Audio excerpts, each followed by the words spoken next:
Sairam students, welcome back. Let us continue with Political Science, lesson number 1, Understanding Diversity.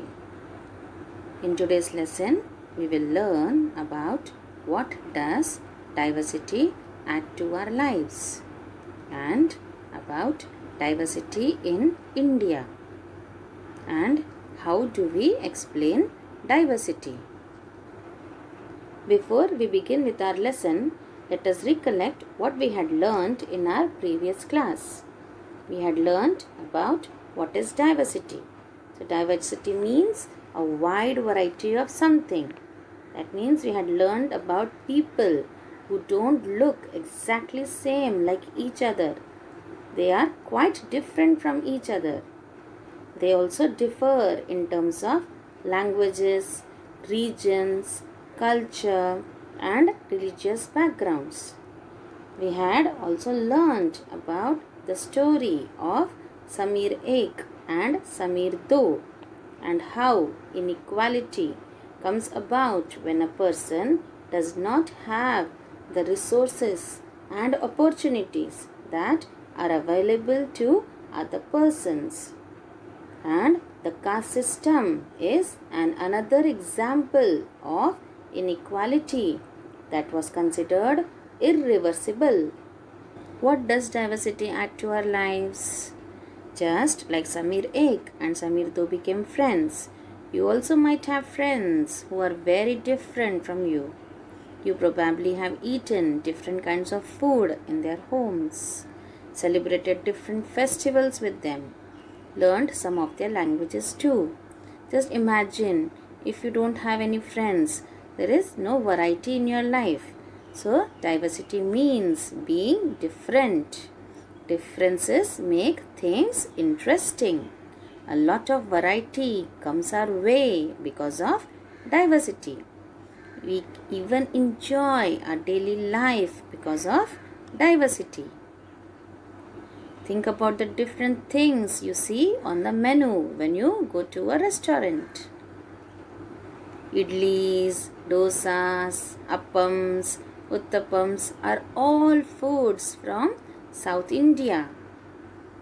Naans, rotis and paneer are foods from North India. You may love Bengali sweets like Rasagulla, Sandesh and Mishti Doi. In Maharashtra, we have Amba Barfi, Puran Poli, Shrikhand, etc. How boring it would be if all we had was just one type of food. Diversity adds so much variety to our menu. Each region of India has a different language, dress, dance form, music, food and overall style. Even in Maharashtra itself, you will find so much difference in the way people are from region to region. That's why when you travel, you can bring back something special from the place. You may even be trying the local special dish that the area is famous for. So, diversity is really good. It really makes our life interesting. It's not just the food that gets interesting because of diversity. Dance, music, art, literature, stories, thoughts, development. So much happens when different ideas come together. So, we have to accept diversity. Diversity means having differences, isn't it? That means people can be different from each other in so many ways. But different people can easily live in the same society happily. Children, you probably like reading and hearing stories about adventures, different animals, people, and even ghosts. Perhaps you even enjoy making up stories yourself. Many young people feel happy when they read a good story because it gives them lots of ideas to make up more stories. People who write stories get their ideas from all sorts of different places, from books and real life and from their imagination. Some may have lived in forests close to animals and chosen to write of their fights and friendships. Others read real accounts of kings and queens and wrote stories about love and honor. Some of them might have dipped into their own childhood memories of school and friends and wrote stories of adventure. By the examples of the storytellers and the writers, they give us point that as they lived in different places, they observed different society and different culture. Thus, they were able to write different types of stories. By the examples of the storytellers and writers, they give us point that as they lived in different places, they observed different society and different culture. So, they were able to write different types of stories.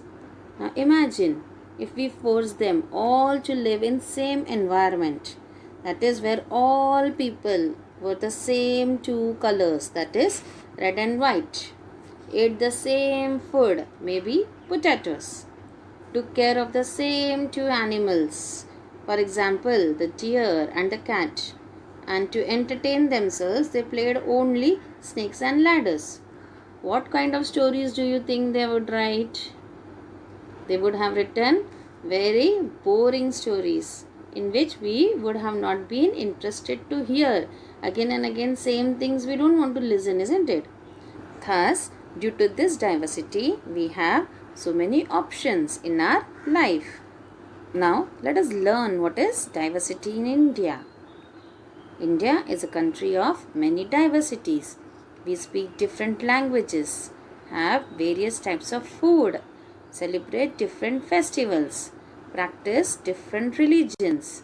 But actually, if you think about it, we do many things that are similar, except that we do them in different ways.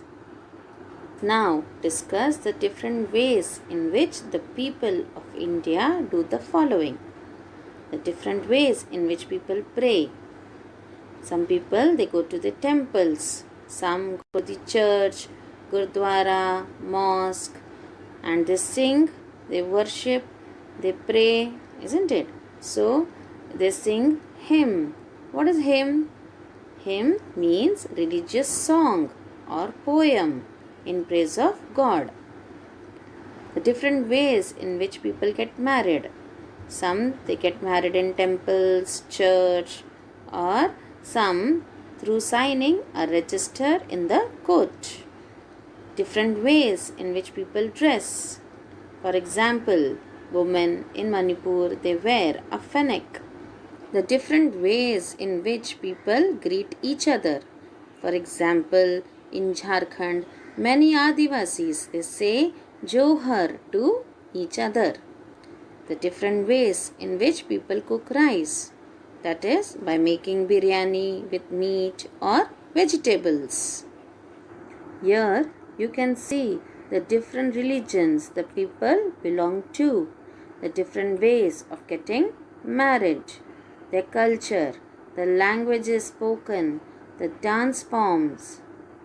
Here we can see the different ways of praying, different kinds of food, different types of clothes. And here we can see the different festivals like Ganesh Chaturthi, Eid, Raksha Bandhan, Christmas being celebrated by the different people in India. Now, how do we explain diversity? A little more than 200 years ago, or long before the train, aeroplane, bus or car became a part of our lives, people, they used to travel from one part of the world to another in ships, on horses, on camels or on foot. They went in search of new lands or new places to settle in or for people to trade with. Because it took so long to travel, once they got to a place, people stayed there, often for a long time. Many others left their homes because there were famines and drought and they could not get enough to eat. Some went in search of work while others left because there was a war. Sometimes, as they began to make their homes in new places, people began to change a little, and at other times they managed to do things in the old ways. So, their languages, food, music, religions became a mix of the old and the new. And out of this intermixing of cultures came something new and different. The history of many places shows us how many different cultural influences have helped to shape life and culture there.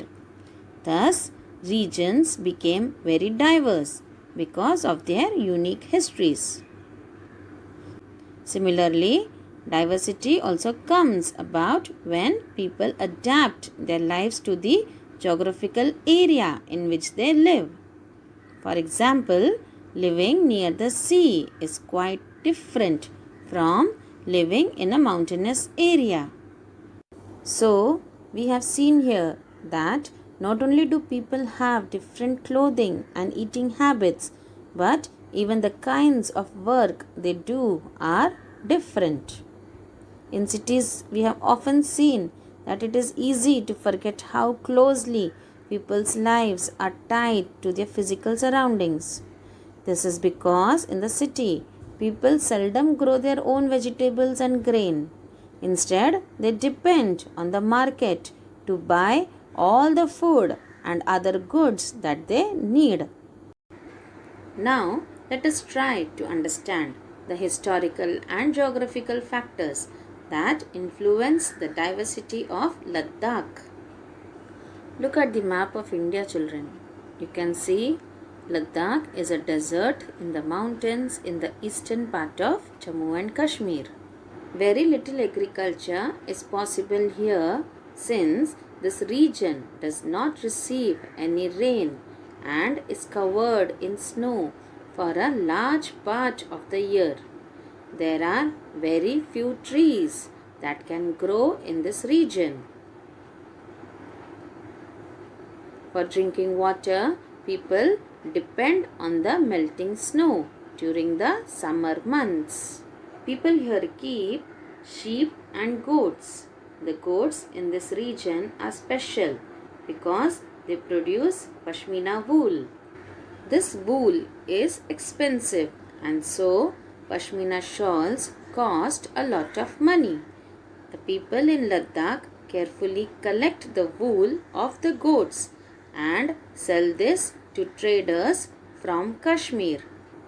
These pashmina shawls are chiefly woven in Kashmir.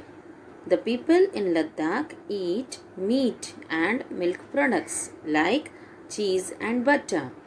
Each family owns some goats, cows and zos. Zos are the yak cows. This is an image of the dry barren landscape of the mountainous desert of Ladakh. Being a desert, it did not mean that Ladakh did not attract its share of traders. It was considered a good trade route as it had many passes through which caravans travelled to Tibet. What did these caravans carry with them? These caravans carried textiles and spices, raw silk and carpets with them. And Buddhism also reached Tibet via Ladakh. So, Ladakh is also called as Little Tibet. More than 400 years ago, Islam was introduced in this region. So, there is a significant Muslim population here. Ladakh also has a very rich tradition of songs and poems. Local versions of the Tibetan national epic, the Kesar Saga, are performed and sung by both the Muslims and the Buddhists. Let us now recap what we have learned today in this lesson. We learned about what does diversity add to our lives. That is the rich heritage of diversity in India. It enriches our lives in many ways. We learn many things from each other and share our experiences. We celebrate different festivals together and learn different languages, cultures, etc. A sense of friendship and unity also develops, which brings harmony and prosperity. We also learned about diversity in India. That is, India is a country of many diversities. But most of the things are similar. Only we do them in different ways. That is, different ways in which people pray, different ways in which people get married, different ways in which people dress, different ways in which people greet each other, different ways in which people cook rice. We also learnt about how do we explain diversity. That is, diversity is due to the movement of people from one place to another. And we can say that historical and geographical factors also influence the diversity of the region. And we saw the example of Ladakh. Children, I hope that you have understood what we have learned today. We'll continue with this lesson in our next class. Thank you.